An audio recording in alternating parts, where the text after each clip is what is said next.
Au lendemain de cette belle victoire face au Honduras, la journée de l'équipe de France a été plutôt calme et détendue. D'ailleurs, les titulaires sont restés aux soins calmement à leur hôtel et n'ont pas participé à la séance d'entraînement. La séance d'entraînement, en réalité, elle s'est limitée à ce qu'on appelle le match des coiffeurs, qui concerne donc les remplaçants, qui ont livré un match face aux petits jeunes du Botafogo FC. Sachez pour la petite histoire que l'équipe de France est imposée 2-0, but de Rémi et Giroud. Encore quelques supporters à la sortie du bus de l'équipe de France à l'issue de la séance, un petit peu déçus de ne pas voir Karim Benzema, mais Bakary Sagna et Moussa Sissoko sont venus faire quelques selfies et signer quelques autographes. Un peu plus tôt, lors des conférences de presse, on a pu voir Antoine Griezmann, Karim Benzema justement, et le sélectionneur Didier Deschamps. Là aussi, l'ambiance était extrêmement souriante. On a même pu plaisanter un petit peu avec Didier Deschamps, qui s'est une nouvelle fois montré assez chambreur, mais il ne faut pas s'y tromper, le discours est tout aussi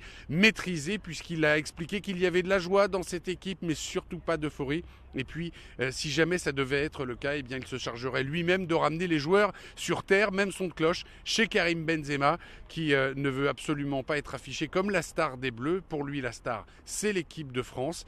Et puis, l'équipe de France, justement, elle va devoir se remettre au travail dès aujourd'hui. Séance d'entraînement à 21h heure française pour préparer le match face à la Suisse vendredi, un match déjà décisif où tous les compteurs seront remis à zéro.